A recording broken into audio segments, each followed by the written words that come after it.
Hi, my name is David Frankel, and you are watching Mediazona's YouTube channel. We cover political repression in Russia and talk about all kinds of political prisoners, young and elderly, famous and unknown. Today, I'm going to tell you about the most experienced one, a man who was a political prisoner in the Soviet Union, came out, witnessed the fall of the totalitarian regime, remained a fierce critic of the authorities in modern Russia, and paid for this with his freedom once again.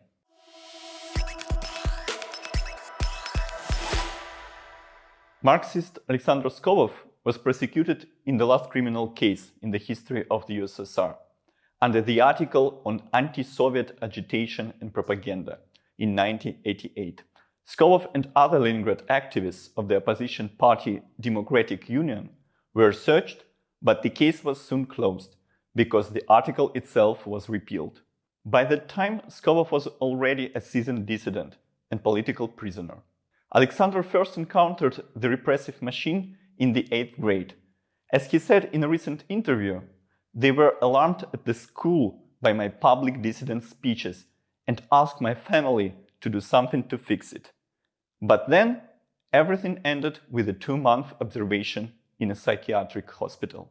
But in 1976, the KGB came for Skobov, then an 18-year-old first-year student at the history department of Leningrad State University. Alexander's comrades in the underground Marxist organization were expelled from universities for distributing leaflets on Nevsky Prospect, but he himself got off with a reprimand at the Komsomol Young Communist League meeting. Here is how he recalled the experience in an interview. The conditions of detention were much better than those of criminals. There were 2 or 3 people in a cell. The staff talked to us politely. The KGB officers showed off their superiority over the stupid and rude cops in every possible way. They were bursting with the importance of what they had become compared to what they had been before. It was a source of caste pride in the 70s.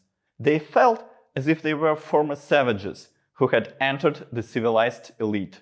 There were no physical measures against political prisoners at that time. We now have the triumph of socialist legal order, they declared. The triumph, however, amounted to them would lock you up for dissident, but not beating you. Alexander spent 6 months in jail and was then sent for compulsory treatment. Skobov said that he was offered to emigrate, but he refused. The young dissident spent 3 years in a psychiatric hospital. In the late 70s and early 80s, political prisoners in Soviet mental institutions weren't always doped with psychiatric medication, Skobov recalled. Although there were such cases, of course, but my situation was more or less calm. Most of the doctors I encountered tried to avoid the role of executioners and stranglers. After leaving the asylum, Skobov spent little over a year as a free man. In December 1982, trade union activist and dissident Lev Volokhovsky was arrested. Skobov wrote more than a dozen slogans on various buildings in the center of Leningrad in his support. 2 weeks later, Alexander himself was arrested. I was officially charged with samizdat, publishing underground typewritten compilations. Some of my articles were mentioned as well. The investigation wanted to prove that I had painted anti-government inscriptions on the walls of Leningrad buildings. Freedom to political prisoners, Polish solidarity is alive. Yes, it was really me. I was running around at night making these inscriptions, but they couldn't prove anything. History repeated itself. Once again, Skobov spent 6 months in jail and was sent for compulsory treatment, but this time for almost 5 years. He was only released in 1987, when Gorbachev's perestroika was in full swing. Since 1991, Skobov had worked as a history teacher in prominent St Petersburg schools. In the 90s, he protested against the First Chechen War. In the 90s, he collaborated with oppositional parties Yabloko and Solidarność, organized rallies, and for many years wrote opinion pieces for oppositional media. In 2014, the activists condemned the annexation of Crimea and blamed Putin for the shoot-down of Malaysia Airlines Flight 17 in the Donbass in 2014.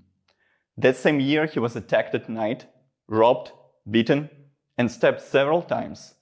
After the attack, Alexander began to lose his eyesight. My public, and not only public, activity is now unfortunately limited by the fact that I have lost my eyesight.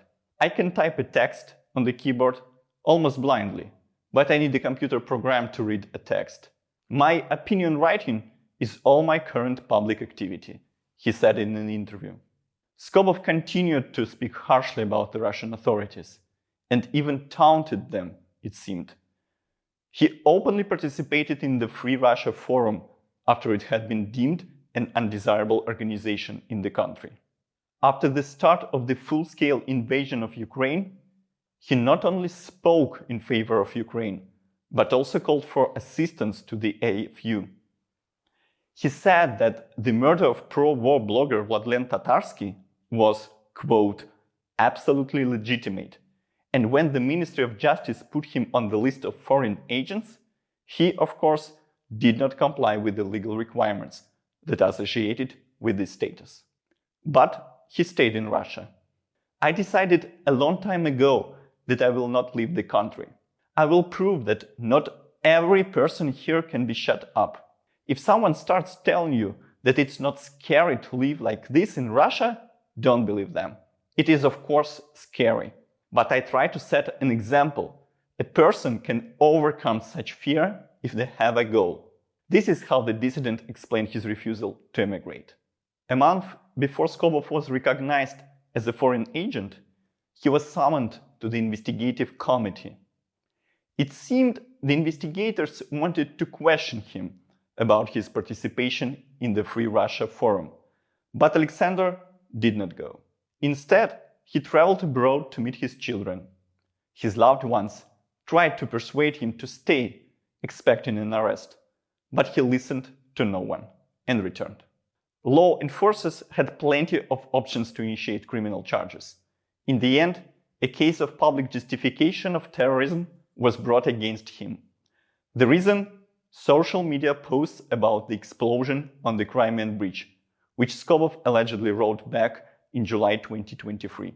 In one post, he regretted that the bridge was not destroyed to the end, and in another, explained why it should have been done. Alexander was detained on April 2nd in the flat of his comrade, another well-known Soviet dissident, Yuliy Rybakov. Well, the detention was a bit harsh, Rybakov recalled. I wasn't there at that moment. I went out to walk the dogs. They rang the doorbell, Sasha opened the door. They handcuffed him, as if he had resisted. A man who is weak and completely sick, blind. I don't believe he could have resisted.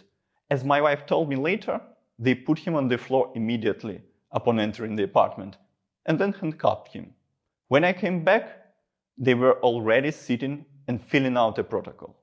When detained, Skobov refused to take his diabetes medication and glasses with him in protest. He has 20% vision even with glasses, and he just threw them away too. He said, "That's it, I will be without glasses," Rybakov recalled. At the first detention hearing, Skobov was fierce. Right from the start he shouted, "Glory to Ukraine, death to the murderer Putin. I see no point in participating in this travesty. And the only reason to do so is to spit in the face of the court." He then refused to stand up when the judge entered the room and refused to answer her questions. Skobov was arrested, despite having diabetes, hepatitis C, bronchial asthma, glaucoma, and a 90-year-old dependent mother. Even in court, he refused to take the glasses that were handed to him. 2 weeks after his arrest, the dissident was added to Russia's list of terrorists and extremists. Sometime later, a new criminal case was opened against him, this time for participation in a terrorist community, apparently the Free Russia Forum. Later, 2 more charges were added in the case of justification and calls to terrorism. 2 more posts, both with calls to bombard Russian territory. Skobov was transferred to the Komi Republic in the north of Russia, where the FSB has opened and is investigating the case of the Free Russia Forum. Why exactly to Komi? We don't know for sure. In modern Russia, law enforcers can afford not to explain anything to anyone.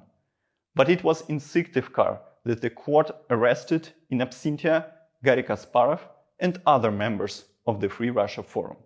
Anyway, the Syktyvkar court has already extended Alexander Skobov's arrest several times. And there are some obvious historical similarities too. In late May, the elderly activist was placed in a psychiatric hospital for a month-long expert examination. Even in prison, Skobov remains sharp and difficult. For example, he criticized Novaya Gazeta editor-in-chief, Nobel Prize winner Dmitry Muratov, who urged political prisoners to sign pardon petitions to Vladimir Putin. When people who are free tell a person in prison how much they love him, how much they want to see him alive, and they are saying this in order to persuade him to do something or not to do something, this is obvious manipulation. It is additional psychological pressure on a person who is already under extreme pressure of circumstances. And the well-wishers actually end up on the same side with those the prisoner is opposing. It's shameful. That's the word. And when the prisoner is also transparently hinted that his compliance will have a positive effect on the fate of other people, it is too 3 times more shameful. Alexander maintains an active correspondence in pretrial detention. He discusses philosophical and political topics. His letters are even published in historical journals. We were left alone for a long time. The reasoning being, we will die out on our own, or we will live and live out the rest of our lives of the once acquired, quite deservedly, political and moral capital. The blow came to other people, most of them much younger. I am skeptical about big words, about the transfer of traditions and experience. This mechanism has always worked very poorly in reality. Each new generation prefers to make its own mistakes. But I want those young people who have taken the hit to know that the last Soviet dissidents stood beside them, were with them, and shared the path with them. I don't know what practical benefit it will bring in terms of tactical or strategical objectives of the moment. I just wanted to make someone feel a little warmer. I want my generation to end its story with this. Write to Alexander. Argue with him, disagree with him. I'm sure it would be valuable to him. The only thing is that his wife asks that the letters to him be written in 18 sans serif font. Skobov can't see even his own text well. He first drafts them on the back of used sheets of paper and then blindly transfers the text to the reply form. Please note, you can only write in Russian, otherwise prison censors won't let the letter through. Our friends and colleagues at OVD-Info, a human rights group, launched a special service that helps English speakers to do this, called Lifeline. You can write letters in English and volunteers will translate it into Russian and send it to the prisoner. You'll find a link to Lifeline in the description to this video. And thank you for watching.